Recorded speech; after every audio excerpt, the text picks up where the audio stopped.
محترم ناظرین، السلام علیکم ورحمۃ اللہ وبرکاتہ۔ آج میں آپ حضرات کے سامنے شب معراج کے متعلق گفتگو کرنا چاہتا ہوں۔ ہوا یوں کہ کل رات میں جب میں معمول کے مطابق کھانے وغیرہ سے فارغ ہو کر بستر پر لیٹنے کے لیے گیا تو اچانک ہمارے ایک جاننے والے کا فون آیا۔ اس نے پوچھا کہ حضرت صلاۃ التسبیح پڑھنا سنت ہے یا نفل ہے؟ تو ہم نے کہا کہ صلاۃ التسبیح پڑھنا یہ نفل ہے۔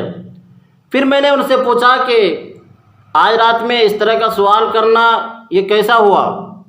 تو اس نے کہا چونکہ آج رات شب معراج ہے اس لیے کچھ مخصوص اعمال کرنے ہیں اور کل روزہ بھی رکھنا ہے۔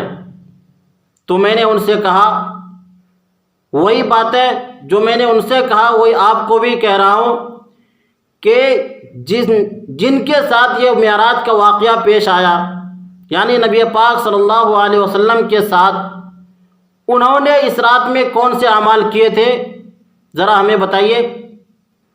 جب ہم سیرت کا مطالعہ کرتے ہیں تو ہمیں پتہ چلتا ہے کہ نبی پاک صلی اللہ علیہ وسلم جس رات میں معراج پر جانے والے تھے اس رات میں حضور پاک صلی اللہ علیہ وسلم آرام فرما رہے تھے، سو رہے تھے۔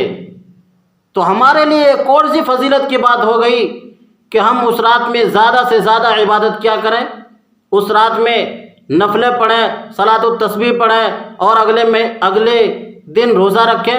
یہ کہاں سے ثابت ہو گیا؟ پہلے تو یہی ثابت نہیں ہے کہ حضور پاک صلی اللہ علیہ وسلم 27ویں رجب کو معراج پر گئے تھے، یہ ثابت نہیں ہے کہ معراج کا واقعہ کس تاریخ کو پیش آیا، اور تاریخ کو چھوڑو مہینہ بھی ثابت نہیں ہے صحیح حدیثوں سے کہ کس مہینے کے اندر یہ معراج کا واقعہ پیش آیا۔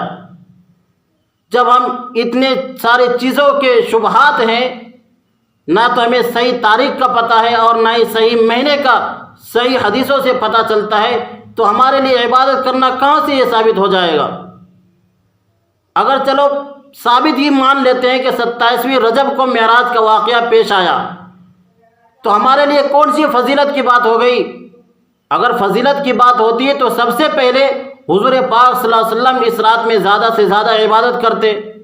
اس رات میں چلو حضور آرام فرما رہے تھے، اور جو ان کے بعد جو تقریباً 12 سال تک حضور پاک صلی اللہ علیہ وسلم دنیا میں زندہ رہے، کبھی بھی معراج کے رات میں 27ویں رجب میں کبھی بھی حضور نے کوئی مخصوص اعمال نہیں کیے، جو معمول تھا اسی معمول کے مطابق ہر رات میں کیا کرتے تھے۔